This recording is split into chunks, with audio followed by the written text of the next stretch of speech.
નમસ્કાર, આપનું સ્વાગત છે ગુજરાતનો અવાજ ચેનલ ઉપર અને હું છું આપની સાથે પત્રકાર કાજલ સુવા। ગુજરાતનો અવાજ એટલે ગુજરાતના ખેડૂતોનો અવાજ અને ગુજરાતની જનતાનો બુલંદ અવાજ। આખરે ગઈકાલે ચૂંટણીના પરિણામો સામે આવી ચૂક્યા છે। વિસાવદર અને ભેસાણ તાલુકા પંચાયતમાં આપનો કબજો। જૂનાગઢ જિલ્લા પંચાયત પર ભાજપે સત્તા મેળવી છે। 30 બેઠકમાંથી 23 બેઠક પર કમળ ખીલ્યું તો કોંગ્રેસ ખાતું પણ ન ખોલાવી શકી। જ્યારે અન્યને 7 બેઠક પર જીત મેળવી છે તો વિસાવદર વિધાનસભા બેઠકની પેટા ચૂંટણીમાં ગોપાલ ઇટાલિયાની જીત સાથે હવે વિસાવદર અને ભેસાણ તાલુકા પંચાયત પર આપે કબજો કર્યો છે। ત્યારબાદ ભેસાણ તાલુકા પંચાયતની વાત કરવામાં આવે તો કુલ 16 બેઠકોમાંથી 3 ભાજપને મળી છે તો 13 આમ આદમી પાર્ટીને।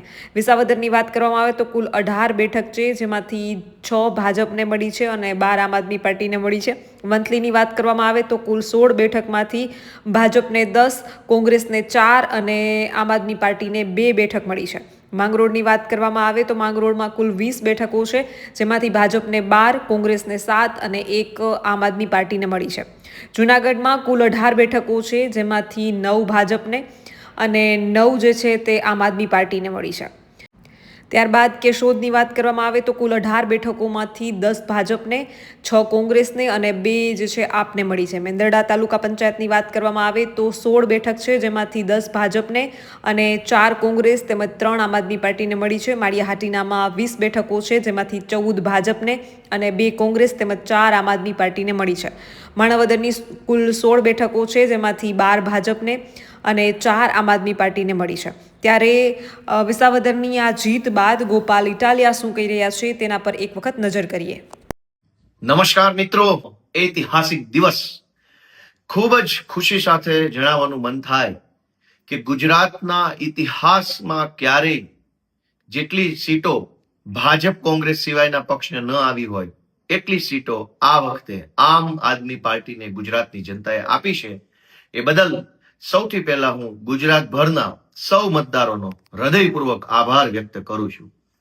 આશરે 350 કરતા પણ વધુ તાલુકા પંચાયતની સીટો, આશરે 13 જેટલી તાલુકા પંચાયતમાં પૂર્ણ બહુમતીથી આમ આદમી પાર્ટીની સરકાર, આશરે 60 જેટલી જિલ્લા પંચાયતની સીટો, નર્મદા જિલ્લામાં જિલ્લા પંચાયતમાં પૂર્ણ બહુમતીથી આમ આદમી પાર્ટી, જૂનાગઢ જિલ્લામાં મુખ્ય વિપક્ષ તરીકે આમ આદમી પાર્ટી, અન્ય અનેક જિલ્લાઓમાં જિલ્લા પંચાયતની સીટો સાથે આમ આદમી પાર્ટી આગળ વધી છે।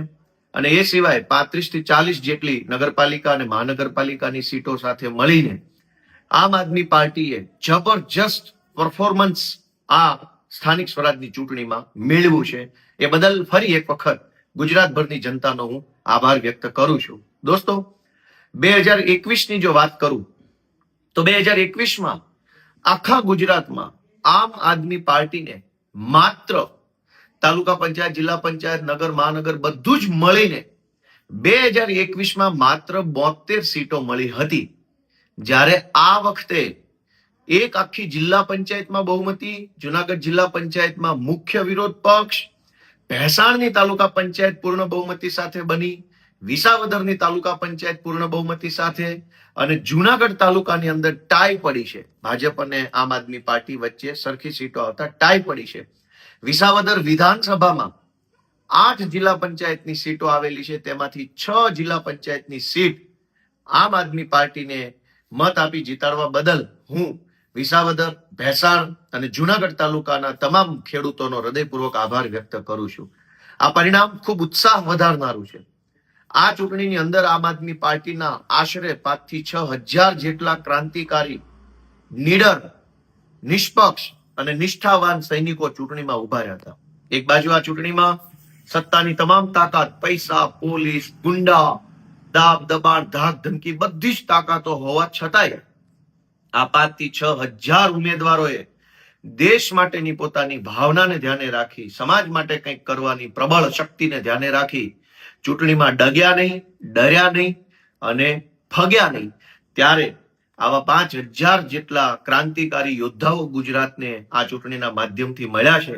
એ બદલ હું એ 5000, 6000 યોદ્ધાઓને પણ શુભેચ્છાઓ પાઠવું છું અને ફરી એક વખત ગુજરાતની અંદર પૂરી તાકાતથી એક વિકલ્પ ઉભો કર્યો છે જનતાએ એ બદલ હું જનતાને શુભેચ્છા પાઠવું છું. અને ફરી એક વખત વિસાવદર તાલુકા પંચાયતમાં પૂર્ણ બહુમત આમ આદમી પાર્ટીને, ભેસાણ તાલુકા પંચાયતમાં પૂર્ણ બહુમત આમ આદમી પાર્ટીને અને વિસાવદર વિધાનસભાની અંદર પૂર્ણ બહુમત આપી અને આમ આદમી પાર્ટીને જબરજસ્ત જન સમર્થન આપવા બદલ અમારા ખેડૂતોનો આભાર સાથે જય જય ગરવી ગુજરાત. આવા જ વધુ અહેવાલ સાથે મળતા રહીશું. તમે અમારી યુટ્યુબ ચેનલને સબસ્ક્રાઇબ કરવાનું અને અમને ફેસબુક અને ઇન્સ્ટાગ્રામ પર ફોલો કરવાનું ચૂકશો નહીં. બાકી અવનવી અપડેટ મેળવવા માટે આપ જોતા રહો ગુજરાતનો અવાજ.